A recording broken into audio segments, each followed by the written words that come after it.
Hoje, essa noite, nós temos aqui algo especial, né? Nós estaremos recebendo aqui um certificado de conclusão de um curso de capacitação, que depois, no final da palavra, o pastor Israel virá aqui para entregar.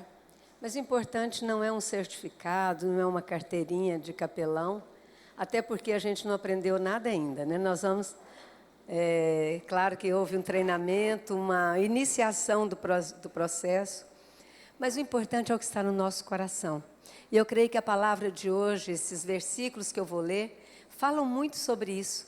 É uma área de ensinamento de Jesus que eu poderia dizer a mais importante para que nós possamos cumprir o propósito para o qual Ele nos trouxe aqui. Eduardo. Então, eu fico muito, muito contente, muito grata a Deus por termos essa palavra registrada, por podermos ouvir aquilo que Jesus disse para os discípulos lá no tempo que Ele andava com eles, né? O tempo que Jesus estava aqui. Vamos abrir em Marcos 8, vamos ler do verso 34 ao 38.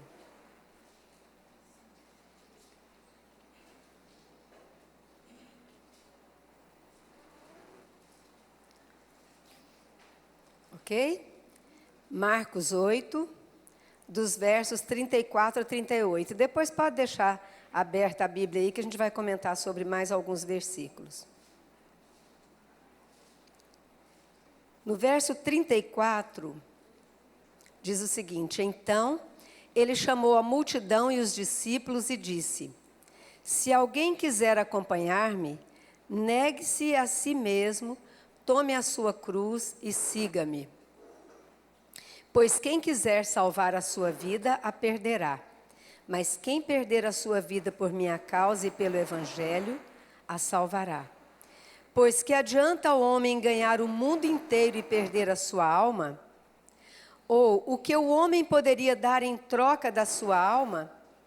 Se alguém se envergonhar de mim e das minhas palavras nesta geração adúltera e pecadora, o Filho do Homem se envergonhará dele quando vier na glória de seu Pai com os santos anjos.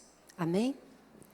Vamos orar e pedir a Deus para que o nosso coração possa receber essa palavra de outra maneira.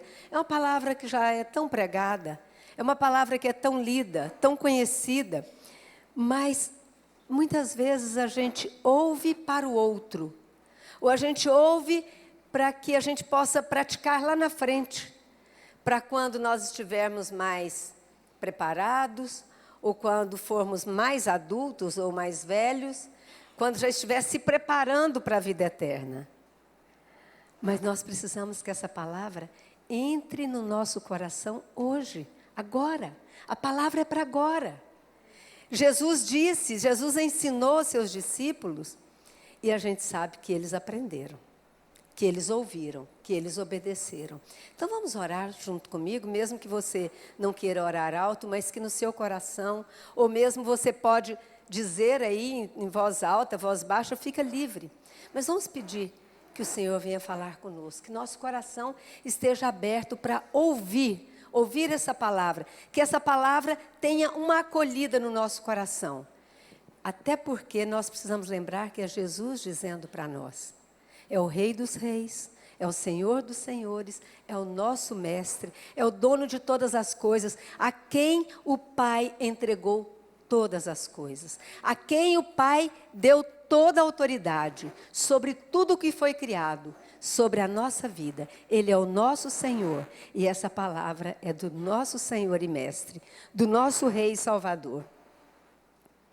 Pai, nós clamamos nessa noite, que o Senhor abra o nosso entendimento, abra o nosso coração, que o nosso coração seja nessa noite como terra fértil, como terra também sedenta, esperando pela chuva.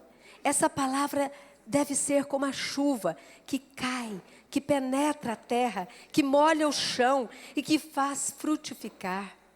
Senhor, que nós sejamos um terreno fértil e frutífero, que a sua palavra possa entrar em nós, que essa palavra que o Senhor disse, se alguém quiser acompanhar-me, negue-se a si mesmo, tome a sua cruz e siga-me. Senhor, nós precisamos aprender a morrer para as nossas vontades, negar os nossos desejos, negar, Senhor, aquilo que o mundo nos oferece. Senhor, que nessa noite, todos os que estão aqui, Senhor, que estão ouvindo essa palavra, que estão lendo essa palavra, que estão orando comigo agora, que todos nós, Senhor, possamos realmente ser fortalecidos, ó Deus, para rejeitar o que o mundo oferece e para abraçar aquilo que o Senhor nos traz, aquilo que o Senhor nos manda, todas as ordenanças do Senhor. Jesus, e essa palavra é uma palavra tão clara. Se alguém quiser me seguir, nós queremos te seguir, Senhor, mas a nossa carne é fraca. A nossa vontade é fraca, nós queremos a vontade do Senhor. Ó Jesus, que nós possamos negar tudo aquilo, Senhor, que não honra o Senhor. Tudo aquilo que foge do propósito do Senhor. Não nos deixa, Senhor, andar enganados. Não nos deixa, Senhor, andar segundo os caminhos que o mundo nos aponta, mas nós queremos andar no seu caminho, nós queremos ser seguidores do Senhor verdadeiramente, nós não queremos apenas usar o nome de cristãos, o nome de seguidores de Cristo, nós queremos ser cristãos, nós queremos dar a nossa vida, nós queremos te louvar, Senhor, assim como nós cantamos que só o Senhor é digno, Tu és digno, Tu és digno. O Senhor, sim, merece a vida de cada um de nós. Não é o mundo que merece, mas é o Senhor que merece a nossa vida. Oh, Pai, faz com que essa palavra possa penetrar o nosso coração e trazer profundas mudanças. Que o nosso entendimento seja aberto, que o nosso espírito esteja sedento por fazer a sua vontade. Fortalece cada um de nós, Pai. Em nome de Jesus eu oro e te agradeço. Amém, igreja? Amém. O Senhor quer cumprir esse desejo, Ele quer responder essa oração. O Senhor quer nos fortalecer. E quando Ele diz, então Ele chamou a multidão e os discípulos, é porque Ele realmente estava preparando esses discípulos para deixar. Em todo o tempo, esses 3 anos que Jesus andou com esses discípulos, que Ele chamou, Ele andou, caminhou com eles, Ele comia com eles, dormia com eles, caminhava. Eles acompanhavam Jesus em todo o tempo, quando as multidões estavam, ajudando também ali. Mas tem momentos que são mais especiais. Jesus chamava para dizer aquilo que era mais importante. Não era apenas o testemunho. Ele fazia, deixava os discípulos verem Ele fazendo. Os discípulos participavam, ajudavam, mas Ele também ensinava. E esse mesmo ensino que Ele traz para os discípulos, Ele traz para nós nessa noite. Vocês creem nisso, irmãos? Que Jesus está aqui? Ele está falando para você e Ele está falando para mim a mesmíssima coisa. Se você, Elma, quer me seguir, quer me acompanhar, negue-se a si mesma, tome a sua cruz e siga-me. Ou seja, tome a minha vontade.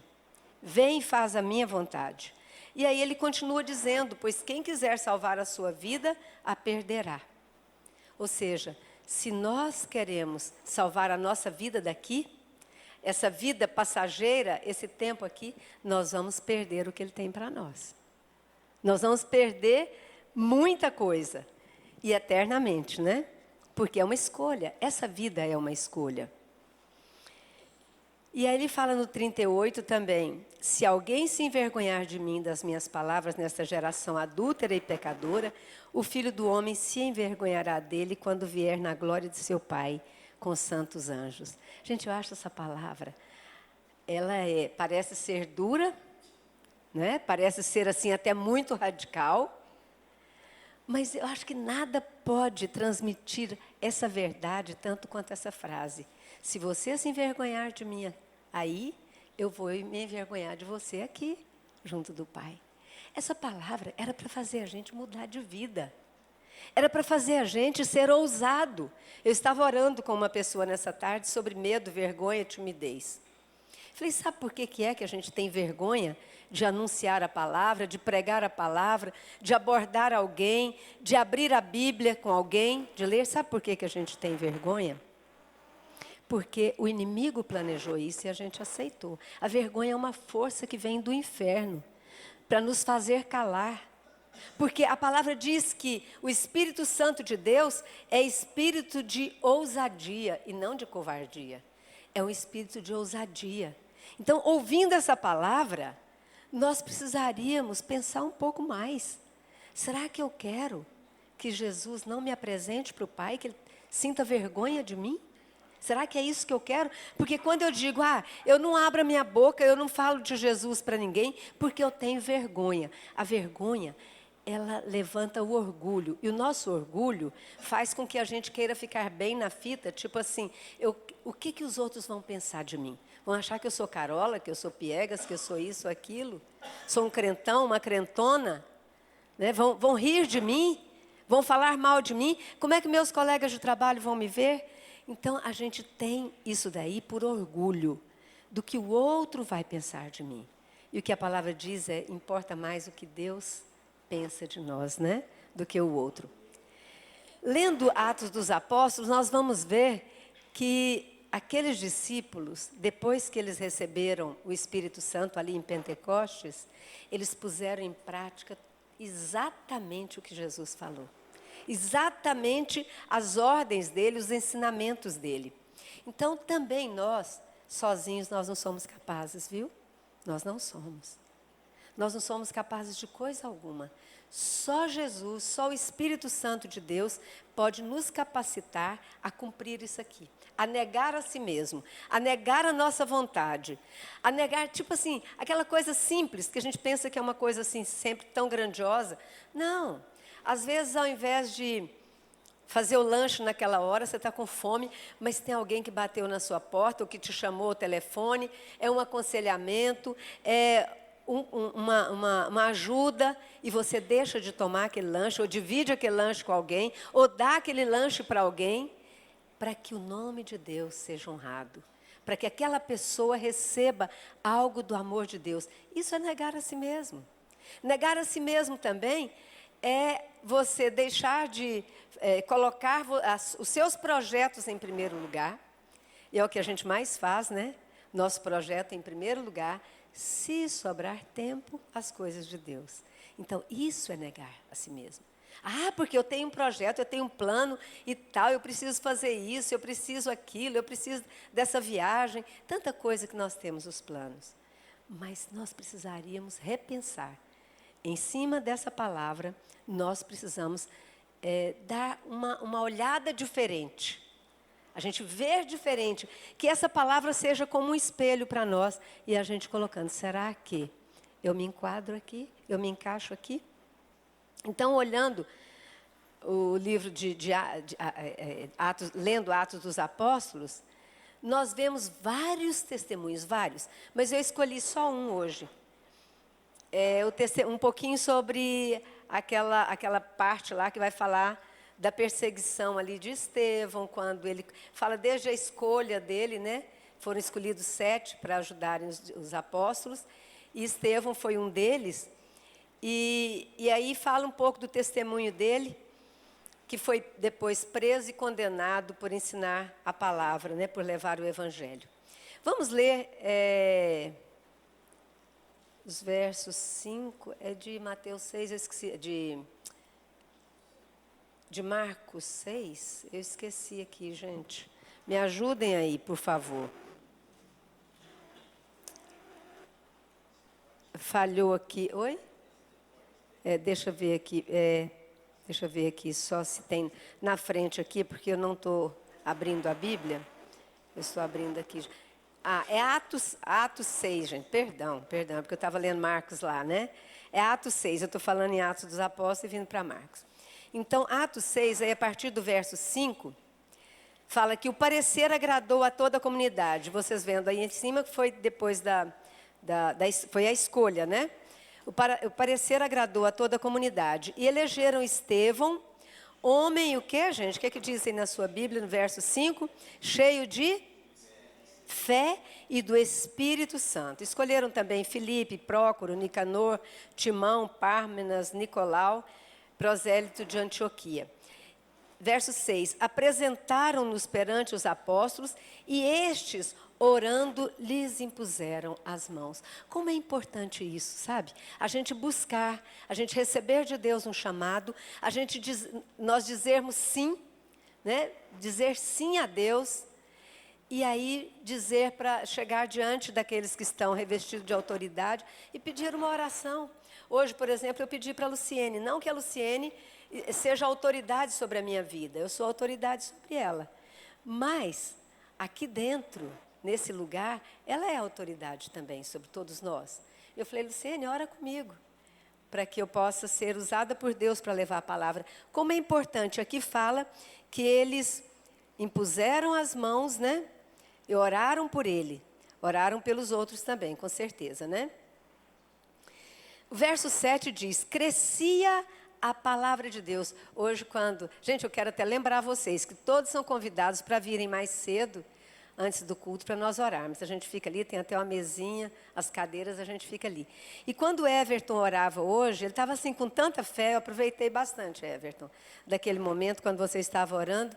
Ele orou com tanto desejo, sabe? Quando você percebe que o coração da pessoa está cheio, alegre, contente e clamando a Deus pela vida de cada um aqui. Então, ele clamando pela vida de cada um de nós e pedindo mesmo que cada um de nós seja chamado por Deus, ouça o chamado de Deus e responda a esse chamado. Eu falei, puxa, tem tudo a ver com a palavra.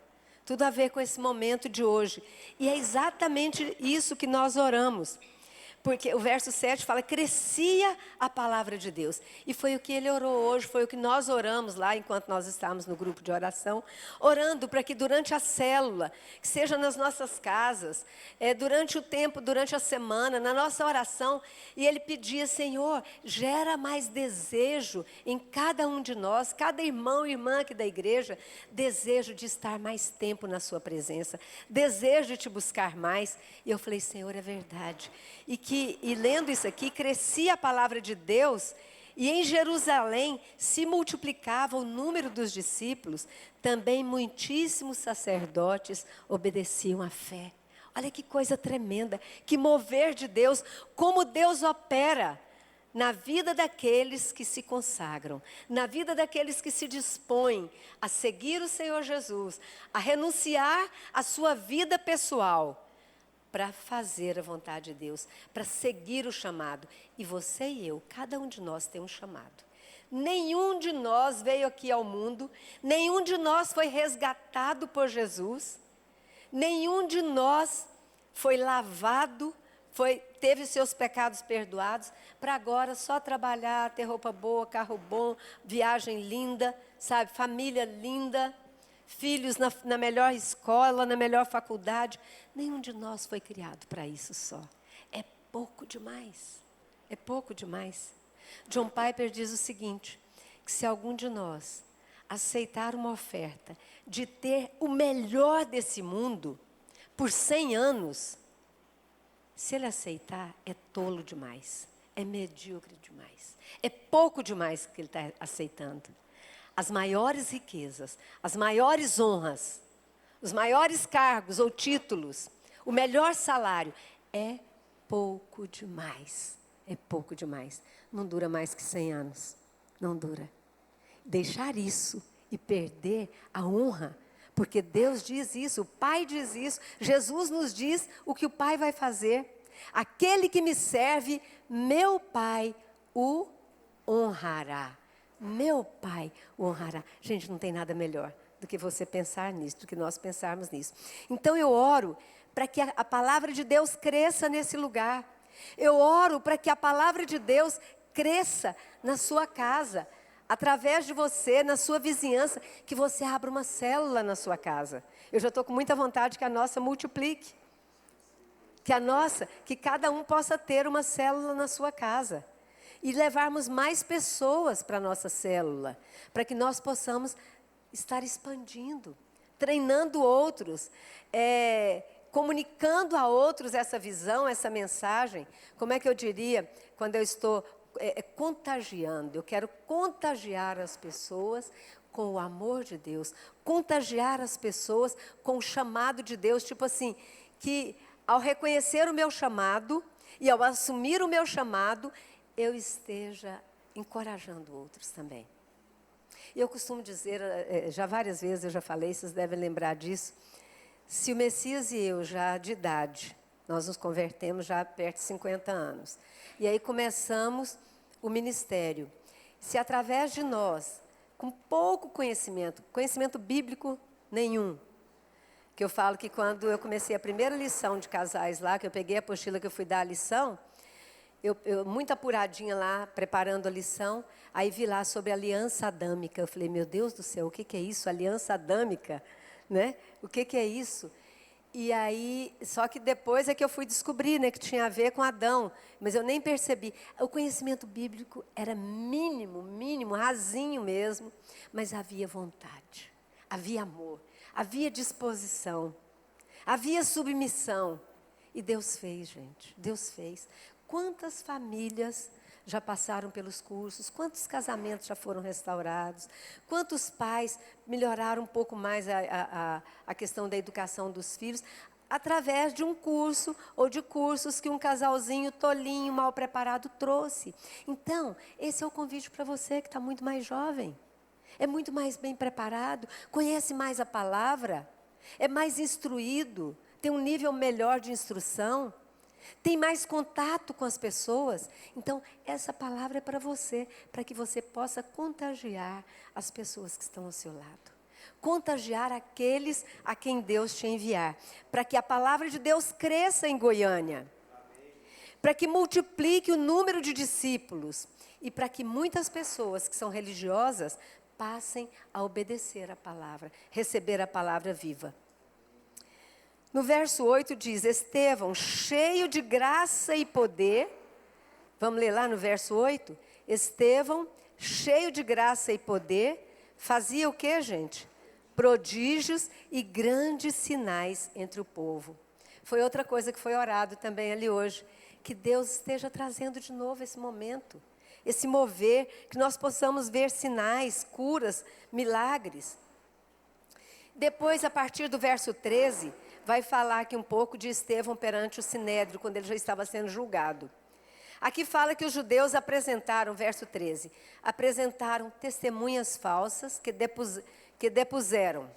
Este homem não cessa de falar contra o lugar santo e contra a lei, porque o temos ouvido dizer que esse Jesus, o Nazareno, destruirá este lugar e mudará os costumes que Moisés nos deu. Verso 15.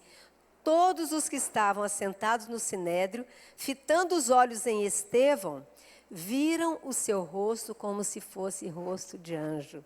Gente, eu quero que cada um de vocês, que eu também, que cada um de vocês possa ter o seu rosto brilhando da presença de Deus, brilhando do amor de Deus, que ao olhar para vocês, as pessoas sintam o amor, sintam a presença de Deus. Esse é o meu desejo, para que nós possamos receber essa palavra para nós, para que nós sejamos, porque isso é profetizado, é falado, é declarado quem nós somos.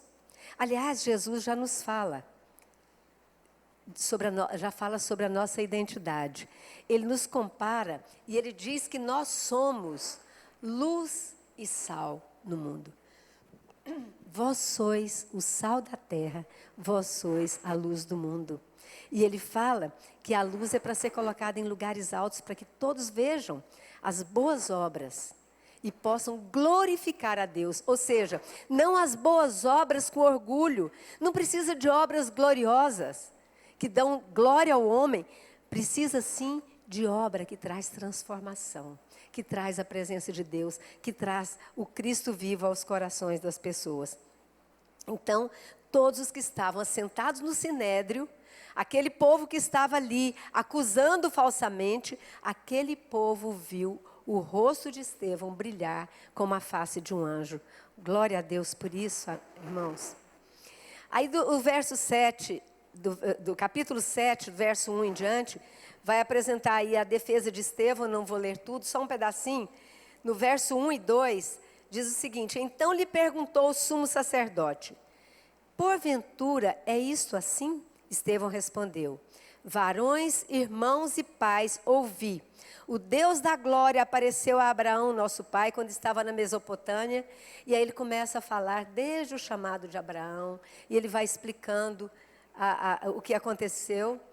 E vai mostrando que ele não está contra Abraão, ele não está contra Moisés, contra a lei de Moisés.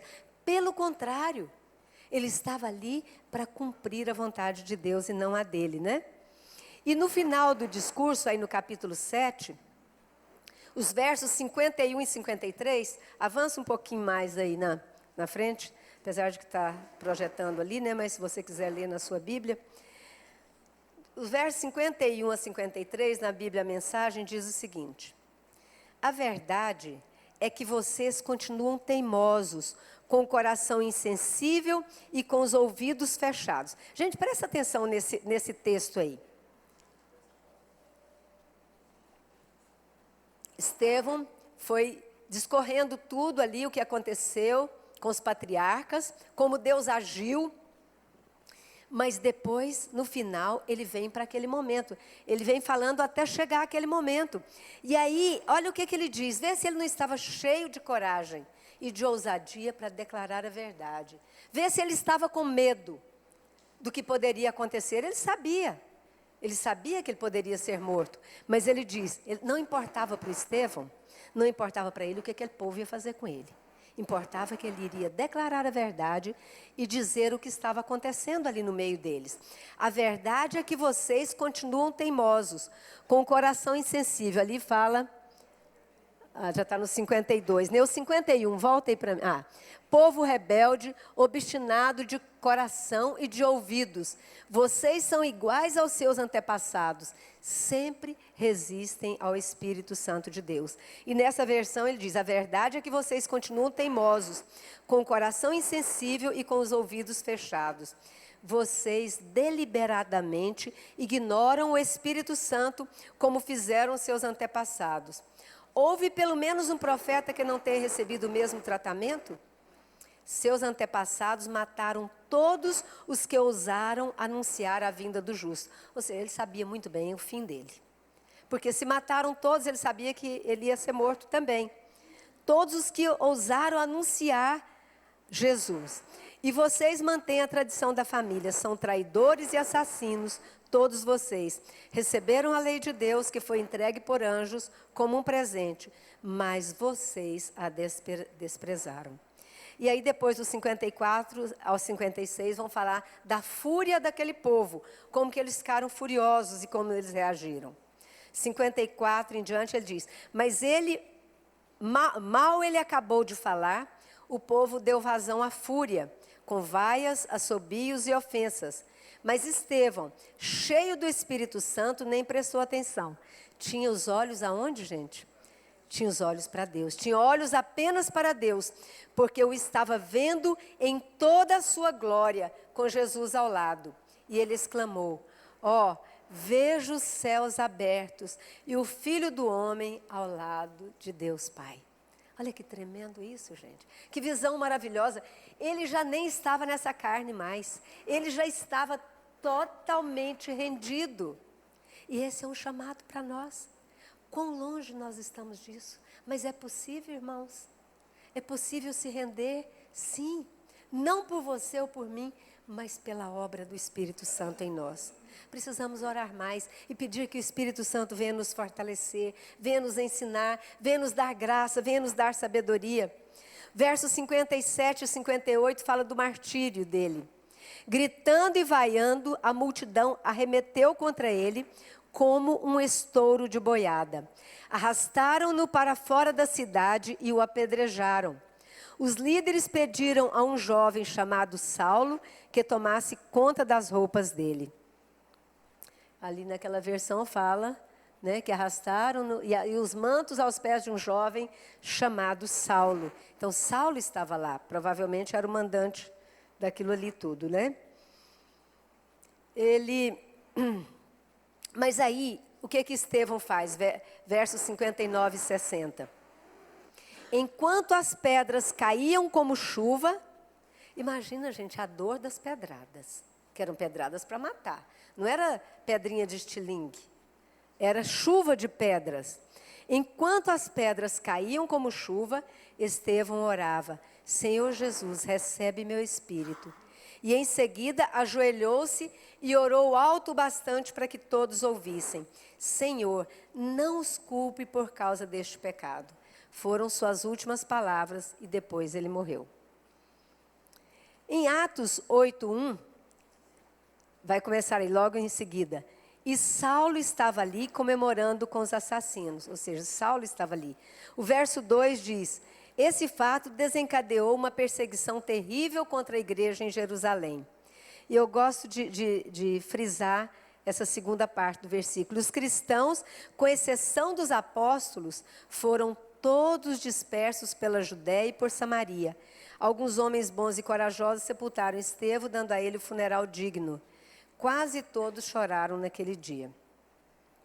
E quando a gente olha para frente, no capítulo seguinte, versos 1 e 2, fala que durante todo esse tempo, Saulo promovia uma perseguição incansável aos discípulos do Senhor, ansioso por exterminá-los. Ele solicitou ao sacerdote principal ordens de prisão para apresentar às sinagogas de Damasco. Assim, caso encontrasse ali alguém que pertencesse ao caminho, homem ou mulher, poderia prendê-los e levá-los a Jerusalém. E será que os discípulos ficaram com medo? Os apóstolos ficaram com medo e fugiram? Não. E os que foram, a gente vê a mão de Deus, por isso o evangelho chegou até nós, né? Graças a Deus por isso. Mas os apóstolos ficaram lá. Eles ficaram ali e todos eles foram também martirizados. Mas nós sabemos que Jesus já havia escolhido Paulo, já havia escolhido Saulo, né? E ali, logo então, ele encontrou Saulo, e a palavra diz, já pelas redondezas de Damasco, Saulo foi surpreendido por um raio de luz que o cegou. Ele caiu ao chão e ouviu uma voz: Saulo, Saulo, por que você me persegue? Nos versos 5 e 6, ele perguntou: quem é, Senhor? Sou Jesus, aquele que você persegue. Quero que se levante e entre na cidade. Ali receberá instruções sobre o que fazer depois. E Paulo, que era perseguidor da igreja, que matou a tantos, ele também se entregou, se rendeu. Durante toda a sua vida daí para frente, foi a preparação dele, depois o ministério dele ali junto aos gentios, e foi até também ser decapitado, né?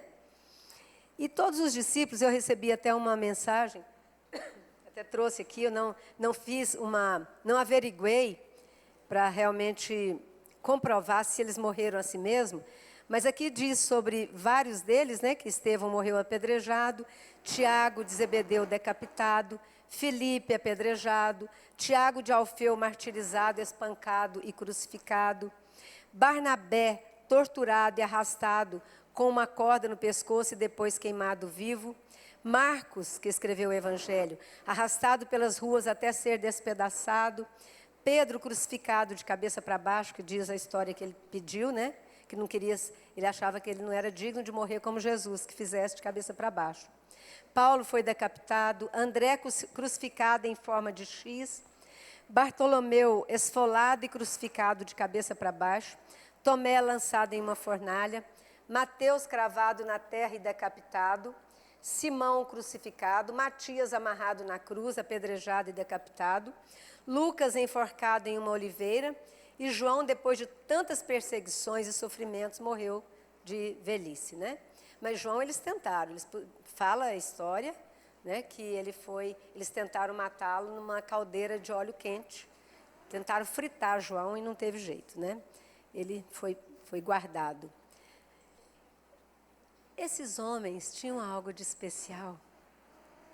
Esses homens eram pessoas extraordinárias? Não. Pescadores, homens rudes, outros mais cultos, médico, coletor de impostos, né? De todas as profissões. Eles não eram pessoas especiais. O que era especial era o Espírito Santo neles. Assim como o Espírito Santo está em você, está em mim. Falta a obediência, falta a disposição, falta luz para nós. Nós precisamos clamar por mais luz, recebermos mais revelação de Deus, crermos mais. Gente, eu creio mesmo que nós estamos no final dos tempos, porque é difícil a gente crer, a gente lê, mas parece que não é para a gente. A gente ouve, mas parece que entra por aqui, sai por aqui. E na segunda-feira é a mesmíssima coisa que acontece. Aí vai a semana do mesmo jeitinho, e chega o domingo de novo, outra semana começando, e a nossa vida vai passando sem nós tomarmos uma posição. Mas eu quero encerrar lendo um testemunho nas aulas de terça-feira. Tem sido muito bom. Quando eu não venho, eu vejo vejo a gravação, ouço a gravação. Mas, estudando aqui sobre os pais da igreja, né? E sobre o que aconteceu ali nos primeiros séculos, o Paulinho falou para nós sobre alguns mártires, e eu fui pesquisar, né? Ele até passou uma tarefinha para a gente pesquisar. E eu escrevi parte da pesquisa e quero ler para vocês, para que isso sirva para nós. Nós vimos o que Jesus falou, nós vimos que os discípulos dele, os apóstolos, realmente obedeceram, entregaram sua vida. Realmente, eles foram corajosos e obedientes, mas não só eles. Aqui fala do segundo século. No ano 202, uma passagem aqui com pessoas martirizadas na África, lá na cidade de Cartago. Em Cartago, no ano 202, 3 jovens homens, Revocato, Saturnino e Secúndulo, e 2 moças, Perpétua e Felicidade, foram presos. Prestem atenção, gente, todos eles novos convertidos, que se preparavam para o batismo e a comunhão com a igreja. Eram novos convertidos, quer dizer, conheciam pouco da palavra, tinham ouvido pouco. Aí vamos comparar com a nossa vida. Eram pessoas de carne e osso, né? Como nós. Começando a ser preparado para o batismo. E vejam o testemunho deles aqui. E vamos pensar em que nível nós estamos. Nós estamos ali no prezinho, né? Na cartilha ainda. Estamos já mais adiantadinhos, aqui na prática do Evangelho. Ou nós nem chegamos aí. Aí ele diz o seguinte, se preparava para o batismo, né? Perpétua era de boa família, rica e nobre e honrosamente casada. Ela tinha cerca de 22 anos de idade e era mãe de um bebê ainda de peito. Toda a sua família aparentemente era cristã, com exceção de seu pai, que ainda era pagão. Seu pai era muito apegado a ela e temia muito a desgraça que seus sofrimentos por Cristo trariam para sua família. Ou seja, para ele era uma tristeza ter aquela filha convertida e declarando para todo mundo que era cristã, num lugar onde os cristãos eram perseguidos, eram condenados e eram mortos, né? Eles eram sacrificados. Ele então estava com muito medo, aquilo para ele trazia um desconforto muito grande. Assim, ela tinha de lutar não apenas com a expectativa da morte em sua forma mais terrível, mas também com todas as pressões emocionais e psicológicas. Quando ela foi levada pela primeira vez perante seus perseguidores, seu velho pai veio e pediu que ela se retratasse e dissesse que não era cristã. Ele instruiu. Aí ela diz assim: pai, ela respondeu calmamente, apontando para um vaso que estava no chão. Poderia eu chamar esse vaso de qualquer coisa além do que ele é? Não, ele respondeu. Assim também, eu não poderia te dizer nada além do que eu sou, uma cristã. Gente, que coisa linda isso aqui. Nós temos vergonha de dizer que somos cristãos. Até o nome evangélico veio assim mais chique um pouquinho, né? Que às vezes alguém pergunta assim, você é crente? Eu frequento uma igreja evangélica, né? Isso aí que é isso? É uma Bíblia? Eu trouxe hoje, tal. É uma desculpinha, assim, com vergonha de estar com a Bíblia na mão. E ela diz assim, eu não poderia te dizer nada além do que eu sou, uma cristã. Então, ela não está falando dos títulos, ela não está falando das formaturas, nem do que ela fez, ou do que ela tem, ou dos filhos, mas ela diz, eu sou uma cristã. Alguns dias depois, os jovens cristãos foram batizados e pouco tempo depois disso, eles foram lançados na masmorra. Aí um dos relatos de Perpétua. Então eu fui tentada, estava apavorada, pois eu nunca tinha estado em tal escuridão antes. Oh, que dia terrível! O calor excessivo ocasionado pelo número de pessoas, que era muito crente lá preso, o duro tratamento dos soldados e, finalmente, a ansiedade por causa do meu bebê, que me tornou tão miserável. Imagina uma mãe amorosa, quem é mãe aqui sabe disso, né? Ficar longe do bebê, está ali na prisão sabendo que ia morrer. Os diáconos, no entanto, conseguiram adquirir para os prisioneiros cristãos um lugar melhor, onde ficavam separados dos criminosos comuns. Perpétua estava agora feliz por ter seu filho consigo.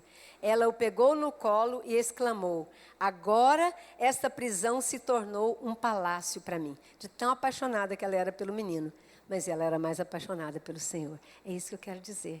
Porque a palavra diz o seguinte, se você amar mais o seu filho, a sua filha, mais o seu pai e sua mãe, mais as suas coisas que você tem mais do que a mim, você não é o quê? Digno de mim. Gente, que palavra! E aqui Perpétua, que era louca com a criança, ao ponto de dizer, agora essa prisão se tornou um palácio só porque ela podia segurar o bebê no colo, e saber que essa mulher deixou o filho e foi para não negar Jesus, né? Após alguns dias, houve um rumor de que os prisioneiros seriam examinados, tipo uma audiência. O pai, então, apressou-se até sua filha em grande aflição de espírito. Minha filha, disse ele, tenha pena, e ele fez uma chantagem, né? Pesada. Tenha pena de meus cabelos grisalhos, tenha pena do seu pai, se ainda sou digno de ser chamado de seu pai. Se eu a eduquei até a flor da sua juventude, se eu preferi você a todos os seus irmãos, não me exponha a tal vergonha entre os homens. Olhe para o seu bebê, seu filho, que se você morrer, não poderá sobreviver por muito tempo. Deixe seu espírito elevado de lado, ou seja, deixe essa fé louca, maluca, para que todos nós não mergulhemos em ruínas. Pois, se você morrer, então nenhum de nós jamais terá coragem de falar livremente de novo. Ou seja, vamos ser perseguidos, né? Enquanto ele falava isso, beijou as mãos da filha, se lançou a seus pés, suplicando-lhe com termos carinhosos e com muitas lágrimas. Mas, embora muito comovida e aflita pela visão de seu pai e sua forte e terna afeição por ela, Perpétua ficou calma e firme e sentiu-se principalmente preocupada. Por quê, gente, vocês acham? Qual era a preocupação maior dela? O filho? A salvação do pai. A salvação do pai. Então, os cabelos... Aí ela é preocupada, né? Aí ela diz, os cabelos grisalhos de meu pai, disse ela, me afligem ao considerar que apenas ele da minha família não se regozijaria com o meu martírio. Tamanha fé. E quanto ao martírio que sofreria, disse simplesmente, o que acontecerá quando eu chegar perante o tribunal, depende da vontade de Deus, pois não permanecemos em pé por nossa própria força, mas apenas pelo poder de Deus. Ao chegar a hora decisiva, o último dia do julgamento deles, uma imensa multidão se reuniu. O velho pai novamente apareceu, na esperança de poder, pela última vez, mudar a ideia de sua filha. Nessa ocasião, ele levou seu neto recém-nascido em seus braços e pôs-se diante dela. Que momento, que espetáculo. Imagina, ele ali de certo não podia falar com ela, mas pelo menos com o bebê lá mostrando, né? Seu velho pai, seus cabelos grisalhos, seu tenro bebê. Que apelo para uma filha, para o coração de uma jovem mulher. Assim ela se apresentou perante o tribunal, perante a multidão reunida, perante as admiradas miríades dos céus, perante as tenebrosas hostes do inferno. Mas Perpétua estava calma e firme. E o governador fez um apelo. Tenha pena dos cabelos brancos de seu pai. Tenha pena de sua criança indefesa e ofereça sacrifício em prol da prosperidade do imperador. Ou seja, ele estava falando para ela sacrificar a vontade dela de ficar dizendo que era cristã, né? E honrar o rei. À semelhança de Abraão, pai dos que creem, seus olhos não estavam mais agora em seu filho, mas no Deus da ressurreição. Tendo encomendado seu filho aos cuidados de sua mãe e de seu irmão, ela respondeu ao governador e disse: isso eu não posso fazer. Você é cristã? Ele perguntou. Sim, ela respondeu, sou cristã. Seu destino estava agora decidido. Eles foram todos condenados a servirem de cruel entretenimento para o povo e os soldados em uma luta com feras selvagens na festa de aniversário do jovem Jeta, filho mais novo do imperador. Perpétua e seus amigos retornaram às suas masmorras, regozijando por... Gente, isso é tremendo. Regozijando por terem sido capazes de testemunhar e estarem dispostos a sofrer por amor a Cristo. Isso a gente vê quando os apóstolos estavam no cárcere, eles cantavam, eles regozijavam por serem perseguidos por causa do nome de Cristo. E aqui fala o seguinte: o carcereiro Pudas foi convertido por meio do comportamento tranquilo daqueles prisioneiros. E o martírio foi assim, olha, quando foram levados ao anfiteatro, os espectadores notaram que os mártires tinham uma aparência pacífica e alegre. De acordo com o costume que prevalecia em Cartago, os homens deviam ser vestidos de escarlate como sacerdotes de Saturno e as mulheres de amarelo como a sacerdotisa de Ceres. Mas os prisioneiros protestaram contra tal procedimento. E eles disseram com ousadia também: viemos aqui, disseram, por nossa própria escolha e não deixaremos que nossa liberdade seja tirada de nós. Ou seja, eles não queriam adorar outros deuses. E eles obedeceram, eles fizeram isso. Os pagãos reconheceram que o pedido deles era justo e cederam. Após se despedirem entre si, entre eles, né, os condenados, com mútuo beijo do amor cristão, com a esperança certa de logo se encontrarem novamente, estando fora do corpo para habitar com o Senhor, como diz 2 Coríntios, né? Eles foram adiante para a cena de morte em seus trajes simples. A voz deles, entoando louvor a Deus, foi ouvida pelos espectadores. Perpétua estava cantando um salmo. Os homens foram expostos a leões, ursos e leopardos. As mulheres foram atiradas a uma vaca furiosa. Mas todos foram rapidamente libertados de seus sofrimentos pela espada do gladiador e entraram na alegria do seu Senhor. Esse é um testemunho maravilhoso. Tem vários outros, né? Vários outros. E nós precisamos ler para que nós possamos ser encorajados. E eu quero encerrar orando agora.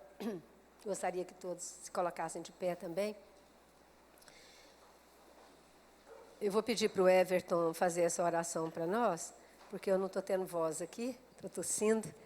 Mas eu quero orar, gente, eu quero estar aqui orando também,